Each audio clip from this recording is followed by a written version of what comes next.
15 شعبان کی رات، یہ جو رات ہے، اس رات کے حوالے سے مسلمانوں میں بہت ساری چیزیں مشہور ہو گئی ہیں، جس کی بنیاد میں کیا ہوتا ہے، بہت آگے بڑھ گئی ہے قوم، معاملات ہی ایسے ہیں نا۔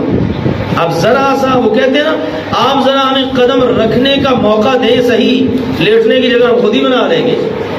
دین کے معاملے میں تو خاص طور پر ایسا ہے نا۔ اب آپ تصور کیجئے، غور کیجئے، حالت کیا بن چکی ہے۔ آتش بازیاں ہو رہی ہیں ساری رات، اللہ معاف فرمائے، پٹاخے چل رہے ہیں۔ کن کا کام ہے یہ؟ آتش پرستوں کا۔ کر کون رہے ہیں؟ مسلمان۔ اور کیا ہو رہا ہے جی؟ یہ عبادت ہو رہی ہے جی، یہ عبادت کی رات ہے، یہ جی لیلۃ البراء ہے، معاذ اللہ ثم معاذ اللہ۔ ابھی بتاتا ہوں کہ قرآن و حدیث میں اس کی کیا حیثیت ہے، لیکن آئیے پہلے ذرا حالات تو دیکھ لیں نا۔ بہت سارے لوگ مجالس کرتے ہیں، محافل کرتے ہیں، پروگرام ہو رہے ہوتے ہیں، ساری رات مساجد کے سپیکر چل رہے ہوتے ہیں۔ اب مسلمانوں کو تنگ کرنے والا معاملہ کدھر ہے؟ تکلیفیں دی جا رہی ہیں، لوگ اذیت میں ہیں، راہ گزرتے لوگوں کو تنگ کیا جا رہا ہے، ان کے قدموں میں لا کر پٹاخے چھوڑے جا رہے ہیں۔ اور جس وقت کوئی بیچارہ ڈرتا ہے، خوف زدہ ہوتا ہے، تو آپ اس پر تالیاں بجائی جاتی ہیں، ہنسا جاتا ہے، مذاق اڑایا جاتا ہے۔ پھر کھانے پینے کے پروگرام ہیں، پھر اگلے دن کے روزے کا اہتمام ہے۔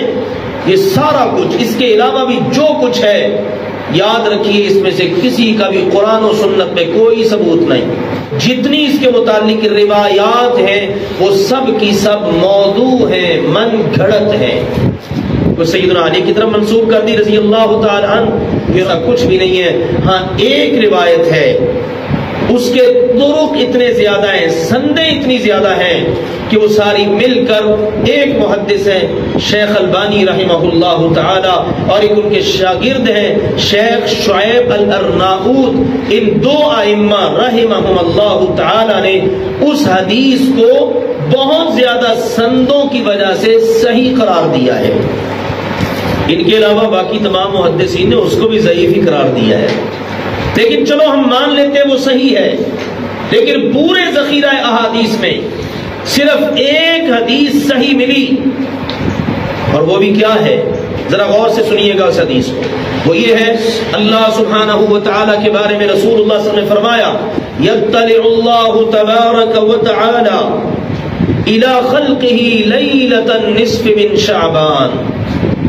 یہ جو شعبان کی درمیان والی رات ہے نا، 15 شعبان کی، اللہ تبارک و تعالی اپنی ساری مخلوق پر ایک نظر رحمت دوڑاتا ہے، اپنی نظر رحمت سے اللہ دیکھتا ہے۔ پھر کیا ہوتا ہے؟ فَيَغْفِرُ لِجَمِيعِ خَلْقِهِ إِلَّا لِمُشْرِكٍ أَوْ مُشَاحِنٍ۔ اللہ ساری مخلوق کو معاف کر دیتا ہے، صرف دو بد نصیب ہیں جن کی معافی اور بخشش نہیں ہوتی، ایک شرک کرنے والا، دوسرا دل میں کینہ رکھنے والا۔ بس یہ دو کام، ان سے بچنا ہے اگر معافی لینی ہے۔ کرنے والا کام یہ ہے اگر کرنا ہے، باقی کسی کام کی کوئی حیثیت نہیں ہے، روٹین کی آپ نے رات گزارنی ہے۔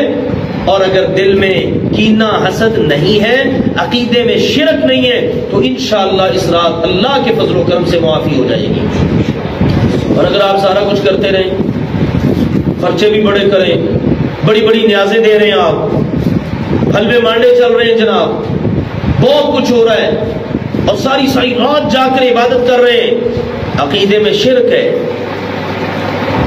اور دل میں کسی مسلمان کے متعلق نفرت ہے، خاندانوں میں، بہن بھائیوں میں، مسلمانوں میں آپس میں نہیں بنتی، دلوں میں حسد، کینہ، بغض، نفرتیں بھری پڑی ہیں، تو حدیث پاک بتا رہی ہے ایسے لوگوں کی بخشش نہیں ہوتی ہے۔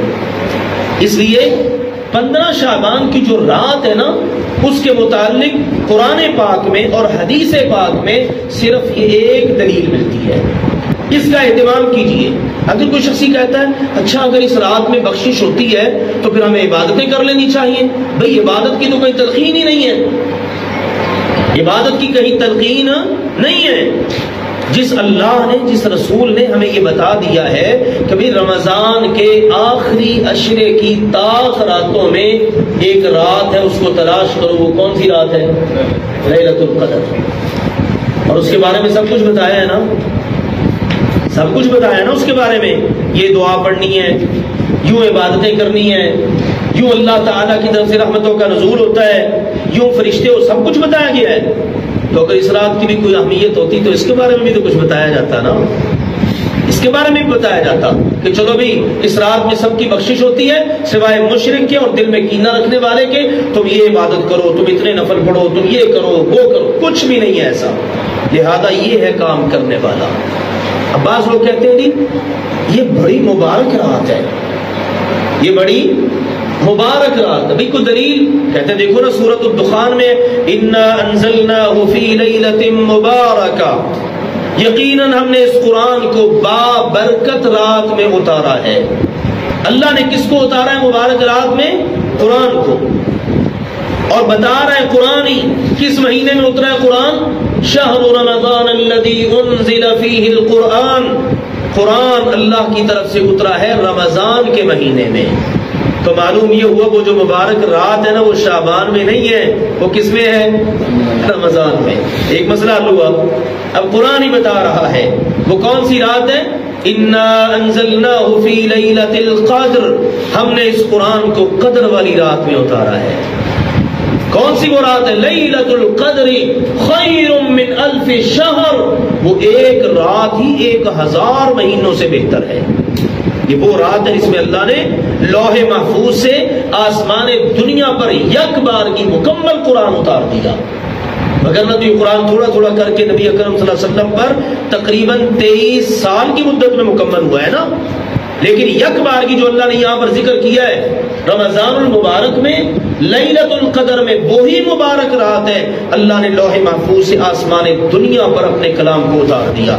تو معلوم ہوا لیلہ مبارکہ بابرکت رات وہ 15 شعبان کی رات نہیں ہے بلکہ وہ لیلۃ القدر ہے۔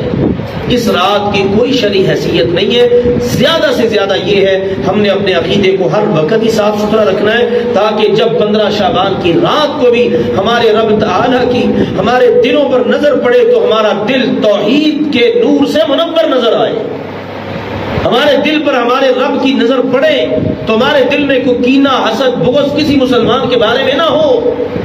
بڑے میں طریقہ کیا ہے؟ اگر اللہ کے ساتھ گناہ کا تعلق ہے تو سچی توبہ کیجیے، گناہ پر نادم ہو جائیے، گناہ کو چھوڑ دیجیے۔ مثال ہے آپ اگر نماز نہیں پڑھتے تو نماز نہ پڑھنے کے عمل پر نادم ہو جائیں، اللہ میں اتنا ناکارہ، میں نماز ہی نہیں پڑھتا تھا، اب نماز پڑھنا شروع کر دیں اور آئندہ اس پر مستقل مزاجی کے ساتھ گزشتہ کی توبہ کر لیں تو انشاءاللہ اللہ کے ساتھ گناہ کا معاملہ صاف ہو جائے گا۔ ٹھیک ہے نا؟ جو بندہ گناہ کرتا ہے نا وہ در حقیقت قرآن و سنت کے دلائل یہ بتاتے ہیں وہ اللہ کے بارے میں اپنے دل کو صاف نہیں رکھتا۔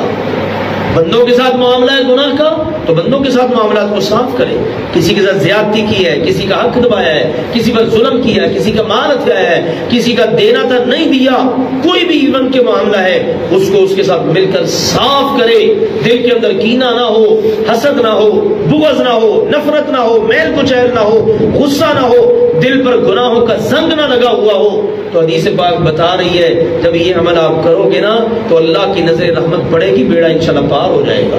اللہ ذوالجلال والاکرام ہم سب کو قرآن و سنت کا فہم عطا فرمائے، اللہ عمل کرنے کی توفیق عطا فرمائے، حق بات اللہ تعالی ہمارے دلوں میں اتار دے اور اس کے مطابق اللہ عمل کرنے کی توفیق عطا فرمائے، آمین۔ وآخر دعوانا ان الحمد للہ رب العالمین۔